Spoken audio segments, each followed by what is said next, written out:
Qué gusto que nos acompañe nuevamente en Nexos, este programa que desde 2003 promueve una sociedad más inclusiva para las personas con discapacidad y personas adultas mayores. Les saluda María Fernanda Jiménez desde la Universidad de Costa Rica. Esta es nuestra edición en vivo del mes. Recuerde que cada último lunes del mes compartimos con ustedes el programa completamente en vivo para que pueda interactuar con nosotras y nosotros.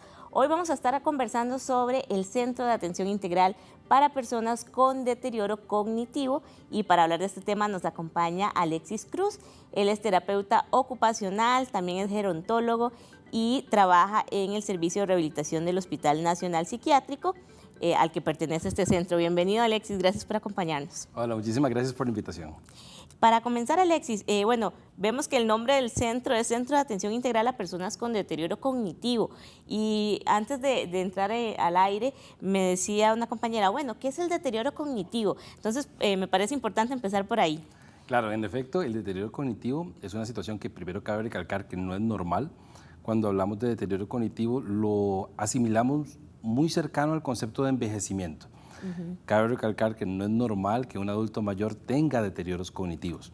Sabemos que hay ciertos procesos de olvidos que se pueden dar por focos de atención, de concentración, pero no es normal que un adulto mayor padezca ese tipo de condiciones. El deterioro cognitivo como tal es un proceso que va cargado de una disminución gradual de las destrezas o habilidades neurocognitivas, como la atención, la concentración, la memoria, la focalización para poder hacer ciertas tareas en pasos secuenciales, el hecho de poder hacer destrezas ejecutivas, y muchas de esas habilidades las vemos muy proyectadas en las actividades cotidianas, que son todas las actividades de la vida diaria que realizamos los seres humanos. Desde cuando bañamos, nos cocinamos, vestimos, cuando vamos a un cajero automático, y muchos de estos déficits cognitivos los empezamos a ver en muchas de estas funciones ejecutivas que realizamos en las tareas del diario vivir. Entonces empezamos a ver que tal vez mi abuela cocinaba delicioso, hacía unos pasteles que eran los mejores del barrio, y de repente ya no le quedan igual, o ya no puede cocinar o deja la cocina encendida por largo tiempo, o de repente abrió la llave del gas y la abrió mal, o de repente salió y dejó las puertas con las llaves pegadas y completamente abiertas. Y también cómo identificarlo, porque usted bien lo dice, bueno, tiene que ver con las actividades cotidianas, con actividades rutinarias que ya dejamos de tener la capacidad de hacer, porque muchas veces uno podría pensar, es que esta persona, su personalidad es así, o esta persona siempre fue despistada de joven, ¿verdad? ¿Cómo identificar qué puede ser como un despiste o falta de atención, y cuándo ya debemos alertarnos sobre estas señales? Las alertas con esto son 5, y son 5 claves que siempre las resumimos en 5 A's. Casualmente desde la Asociación de Alzheimer y desde el hospital tratamos de enlazar esto con estas siglas que son como muy fáciles de aprenderse. Las palabras son un poco extrañas, como las amnesias, las afasias, las apraxias, las agnosias, las acalculias y los trastornos de juicio. Entonces, esas 5 A's extrañas, ¿verdad?, van cargadas de lo que es amnesias, problemas de memoria. Las diferentes memorias se van viendo alteradas en diferentes situaciones. Las agnosias, el reconocer objetos y saber su función, cómo se llama ese objeto y cómo es su función. De repente puede ser que una persona vaya a alimentarse y agarre un cepillo de dientes para agarrar la comida, y decimos, ¿qué es eso? Mamá, ¿qué le pasa? ¿Por qué está haciendo estas cosas raras? Y muchas veces es porque no reconoce el objeto como tal y no sabe cómo nombrarlo. Las apraxias, problemas para coordinar movimientos. Entonces de repente vemos al adulto mayor que se va a abotonar la camisa o se va a poner el suéter y se le hace un gran enredo el hecho de poder hacerlo.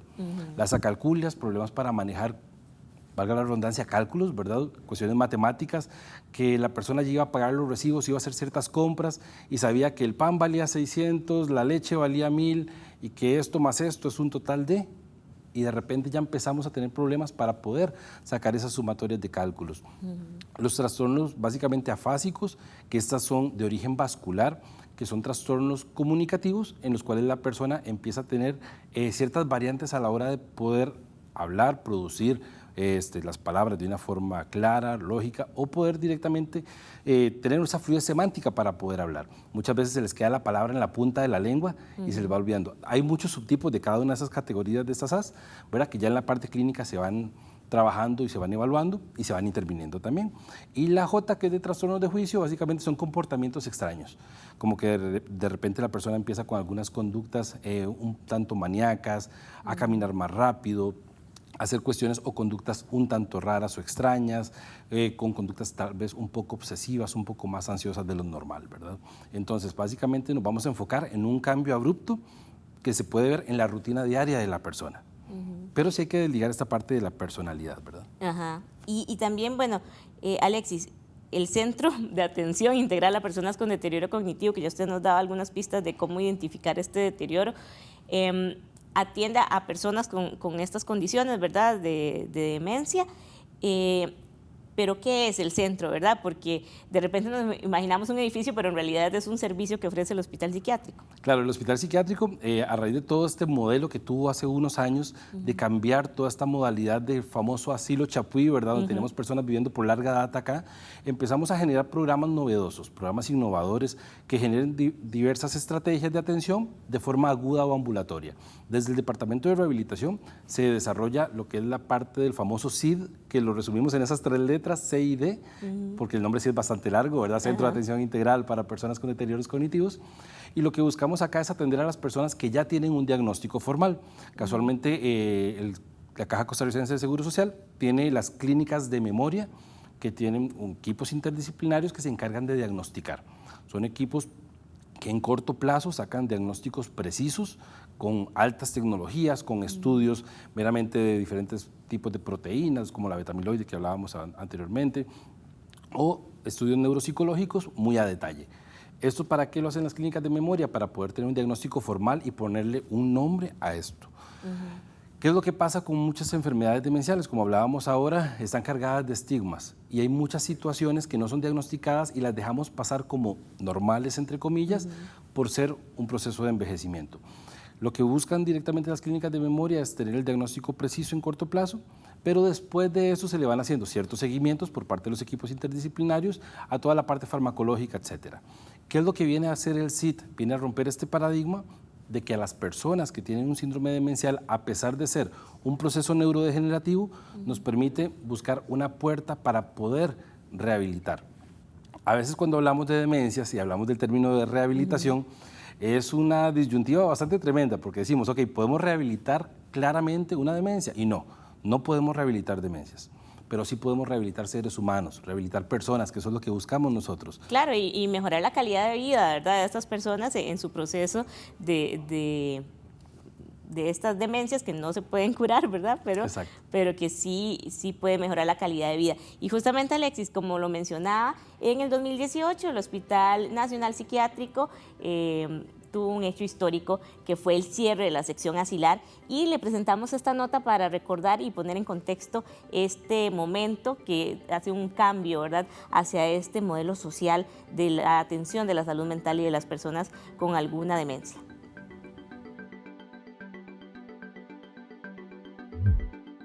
El 23 de abril de 2018 se cerró de manera oficial la sección asilar del Hospital Psiquiátrico Nacional.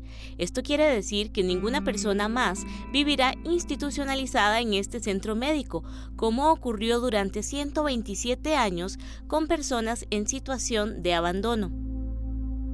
Por ejemplo, para 1990 alrededor de 800 personas vivían asiladas en el Hospital Nacional Psiquiátrico.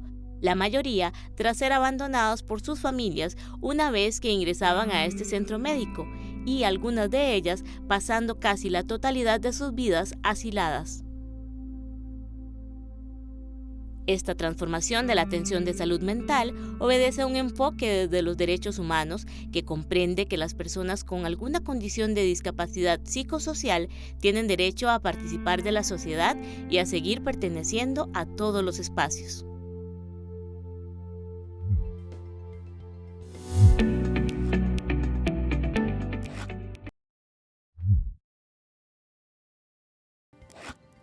Y continuamos conversando sobre el Centro de Atención Integral para Personas con Deterioro Cognitivo. Les recuerdo que usted también puede acompañar esta transmisión en vivo a través del Facebook Live en la página Nexos UCR o en 15 UCR y también en nuestro sitio web www.15.ucr.ac.cr. Si se tiene que mover de la casa, recuerde que tiene estos espacios también que puede acceder desde su celular o computadora.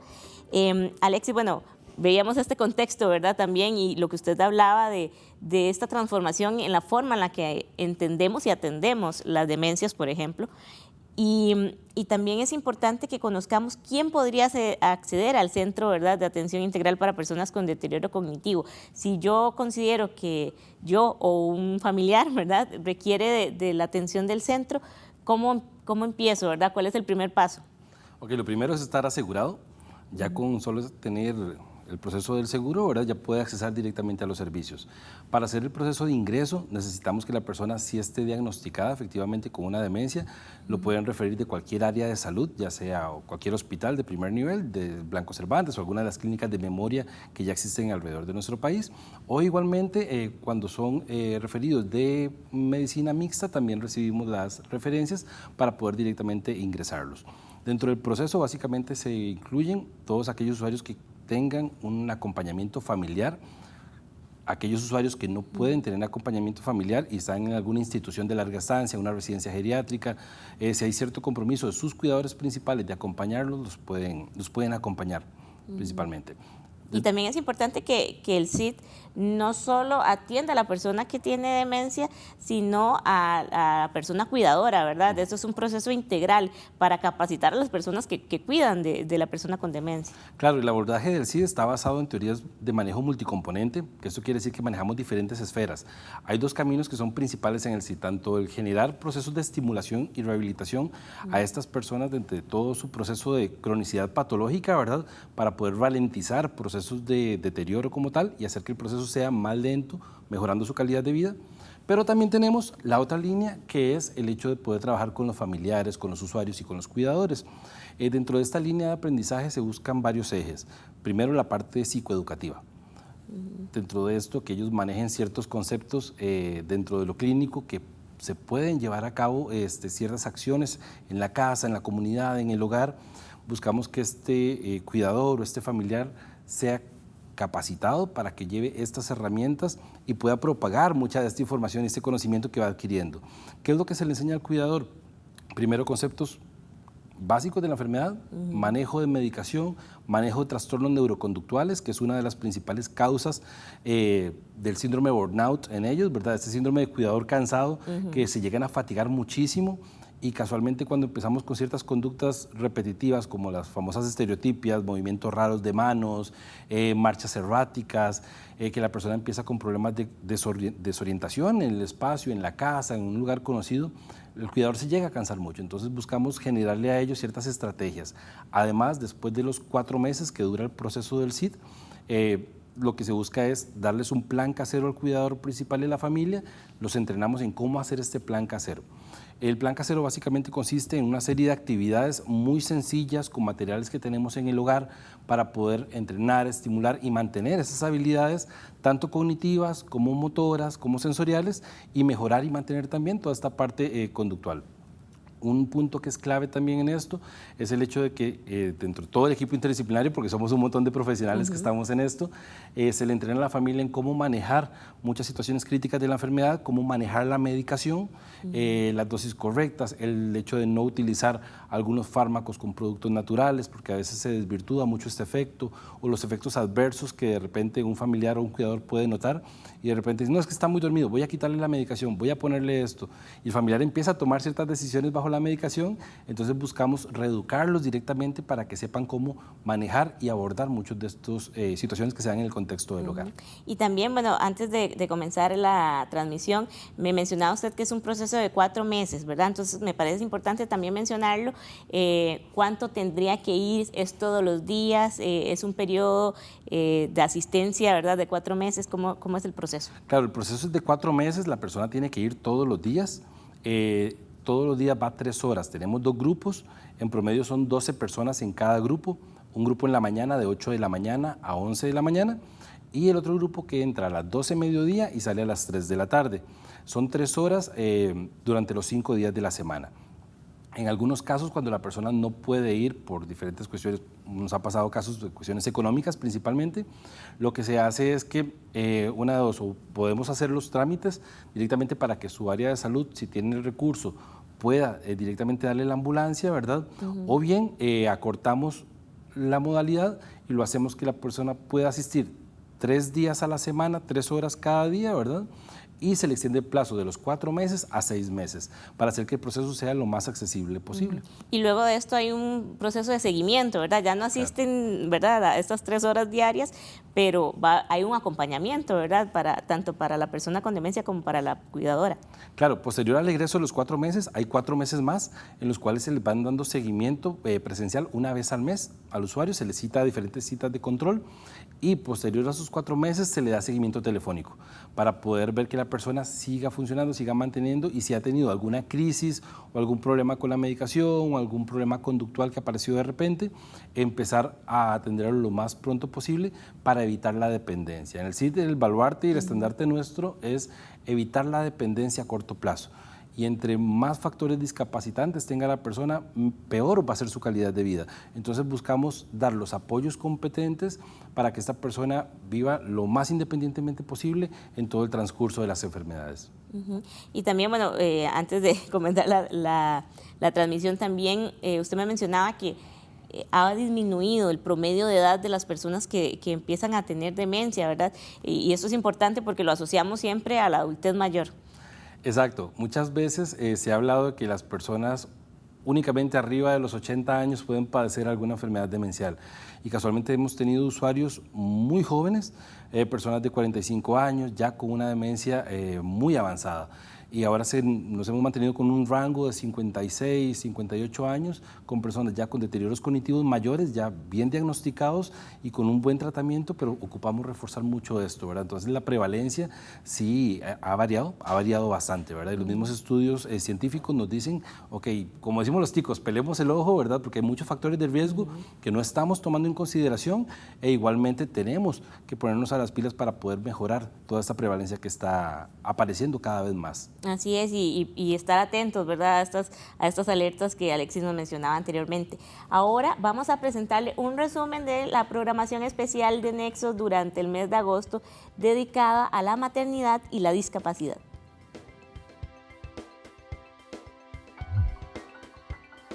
Nexos dedicó sus ediciones del mes de agosto a dar a conocer los aportes de las madres al movimiento de los derechos de las personas con discapacidad.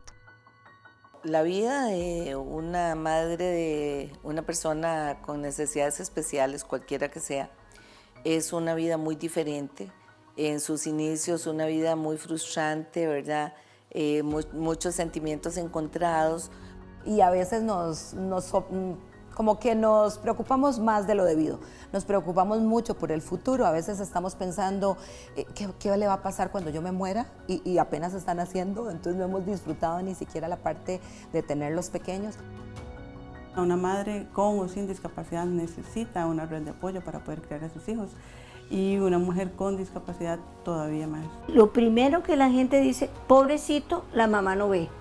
O sea, ya de antemano te ponen la barrera, la limitación, que no sos capaz.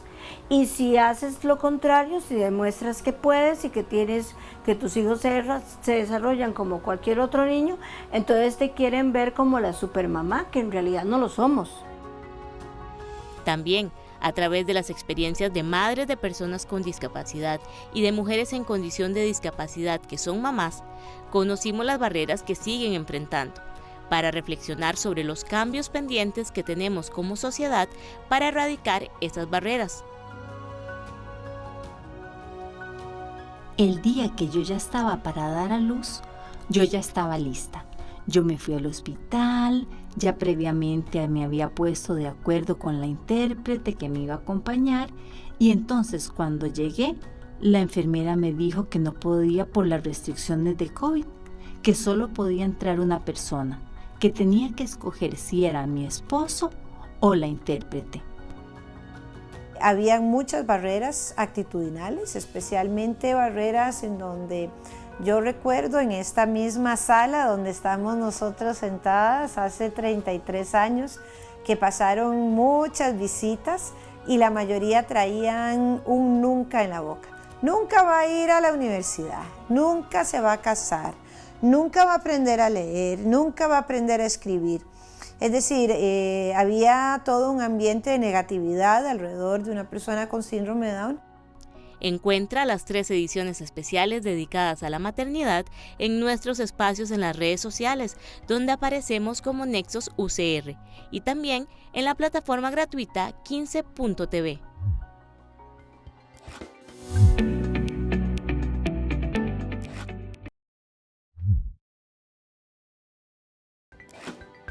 Recuerde que usted encuentra los 3 programas especiales dedicados a las mamás y su aporte a la lucha del movimiento por los derechos de las personas con discapacidad en nuestras plataformas digitales, tanto en las redes sociales del programa, que estamos en Facebook, Instagram y YouTube como Nexos UCR, y también en la plataforma gratuita 15.tv. Y continuamos conversando sobre el deterioro cognitivo y el Centro de Atención Integral a las Personas que tienen esta condición del Hospital Nacional Psiquiátrico. Alexis, bueno, hay estas alternativas, ¿verdad? Como es el CIT, el centro, pero también desde diferentes organizaciones se trabaja, ¿verdad? Por el acompañamiento de las familias, y yo creo que eso es uno de los primeros pasos, buscar otras personas que estén pasando una situación similar a la mía, para poder intercambiar experiencias y para no sentir soledad, ¿verdad?, en esos procesos. Es el caso de ASCADA, que usted también pertenece a la Asociación de Alzheimer y otras demencias asociadas. Exacto, todo este proyecto del CID lo hemos llevado desde el inicio, desde el 2018, muy de la mano con ASCADA, que es la Asociación Costarricense de Alzheimer.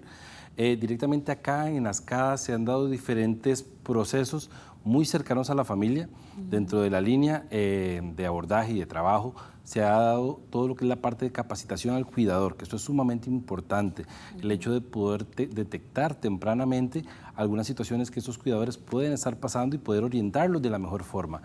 ASCADA maneja diferentes programas de atención, se maneja hasta un chat de WhatsApp, que ha sido una estrategia muy fácil y muy rápida para contactarlos, donde hay más de 250 cuidadores en los cuales se brinda un servicio de apoyo y de orientación, y ya vemos ya varios profesionales que estamos ingresados en el chat, y cuando algún usuario o familiar menciona alguna duda, que tenga alguna consulta, ¿verdad?, ahí se le resuelve lo más pronto posible, ¿verdad?, y se le enlaza con los servicios de ayuda y con los servicios del Seguro Social principalmente. Que inclusive hasta las mismas familias, ¿verdad?, que de repente ya tienen más experiencia, se pueden responder estas consultas que tal vez ya las tuvieron en el pasado, ¿verdad? Claro, se maneja un apoyo de pares, es un apoyo de pares completo, en los cuales ellos mismos se dan muchas recomendaciones. Es interesante porque a veces aparece un cuidador y dice, no, tomate tal medicación, y de repente otro familiar le resuelve y le pregunta o le dice de una vez, no, mira, tienes que buscar un médico, vaya al médico de cabecera y pregunte esto y esto, no lo automedique, no haga cambios de tratamiento. Entonces nos ayuda mucho que el cuidador esté capacitado. Si el cuidador está capacitado, está sano mentalmente, vamos a tener a una persona con demencia sana y estable, que eso es lo que más buscamos. Y justamente el 21 de septiembre es el Día Mundial del Alzheimer, y durante este mes que está por comenzar habrá diferentes actividades sobre este tema. Es el caso del Centro Diurno del Tejar del Guarco, que tendrán actividades tanto presenciales como virtuales del 20 al 23 de septiembre, como el ABC de las demencias, hablando sobre el Día Mundial del Alzheimer, un taller para familiares de personas con Alzheimer y otras demencias, y también un taller virtual de activación cognitiva. Entonces se encuentra esta información en www.centrodiurnodeltejar.org o en las redes sociales, en Facebook encuentra también al centro. Y Alexis, invitar a la gente también a participar del Congreso de Alzheimer que tendrá ASCADA también el próximo 24 de septiembre. Claro, para este año tenemos el Congreso el 24 de septiembre, si Dios lo permite. Están abiertas las inscripciones, pueden ingresar a las redes sociales de ASCADA, al Facebook, ahí aparecen los teléfonos en los cuales los va a estar contactando uno de los compañeros y les va a dar todos los detalles para la inscripción. Igualmente se maneja un link en el cual las personas colocan los datos y ya reservan su espacio. Va a ser el 24 de septiembre de forma presencial, de 8 de la mañana a 4 de la tarde en el auditorio de la Universidad Latina. Algo que es muy importante es que tenemos unos charlistas espectaculares, tenemos conferencistas de un excelente nivel, profesionales muy variados en temas de nutrición, psicología, psiquiatría, medicina, enfermería en salud mental, que podrán dar muchísimas enseñanzas y mucho aprendizaje a cuidadores, familiares y a profesionales también. Y también es importante que todos los primeros miércoles, ¿verdad? Es correcto, Exacto. del mes, ASCAD tiene charlas para las familias de personas con demencia. Claro, actualmente nos estamos reuniendo en la Universidad Hispanoamericana de forma presencial también, en la cual se lleva a un profesional distinto a dar un tema o impartirlo para que las personas puedan comentar, tener un coloquio tú a tú con el expositor y poder tratar temas de prevalencia y de mucha relevancia actual. Así es, ojalá que entonces también busquen tanto la página como las redes sociales de ASCAD, la Asociación de Alzheimer y otras demencias asociadas, para que también se informe con los datos bien precisos y pueda participar de este evento. Alexis, para cerrar, usted me mencionaba, el Centro de Atención Integral a Personas con Deterioro Cognitivo es único en Latinoamérica, ¿verdad? Casi no hay experiencias o servicios similares en otros países de la región. Claro, en efecto es único en Latinoamérica. Tenemos un hermano afín que es el Centro Quintún en Chile, que arrancó en el 2012. A raíz de esto tomamos algunas bases de este proyecto tan exitoso que han tenido los chilenos. Sabemos que a nivel de los medios de salud allá están bastante adelantados, muy a nivel europeo, y actualmente nosotros sí somos únicos en la zona, ¿verdad? Ya presentamos el mismo proyecto del CID en congresos iberoamericanos de Alzheimer y ha sido algo que ha llamado mucho la atención en realidad, porque muchas veces se dice, ok, ya la persona tiene demencia, déjelo en la casa a descansar, no lo moleste, déjelo acostado, la familia también deja de hablarle, deja de ponerlo a moverse, ponerlo a pensar, y acá en el CID lo que buscamos directamente es potencializar estas destrezas, maximizar este desempeño funcional de la persona, que vuelva a hablar, que vuelva a cantar, que vuelva a moverse, para que logre integrarse a su comunidad, que logre ingresar a estos centros diurnos, a programas comunales de las municipalidades, que logre ingresar a todos esos centros de desarrollo social que ya tenemos en nuestro país. Y buscando siempre la inclusión, ¿verdad? Tanto de ellos como de sus familiares. Así es. Le agradezco muchísimo, Alexis, que haya venido a conversar con nosotros sobre este tema. Ya le quedó a usted el dato del Centro de Atención Integral para Personas con Deterioro Cognitivo en el Hospital Nacional Psiquiátrico en Pavas, para que aproveche este servicio que busca mejorar la calidad de vida y, como decía Alexis, la inclusión de las personas adultas mayores que tengan una condición de demencia. Así que recuerde que usted también puede sintonizar el programa, si no lo hizo en vivo, en las otras transmisiones, tanto en 15 UCR como en Canal 13 y en distintas televisoras locales en todo el país, para que usted se mantenga al día y apuntado y apuntada con la inclusión. Le esperamos la próxima semana con un nuevo estreno de Nexus. Hasta entonces.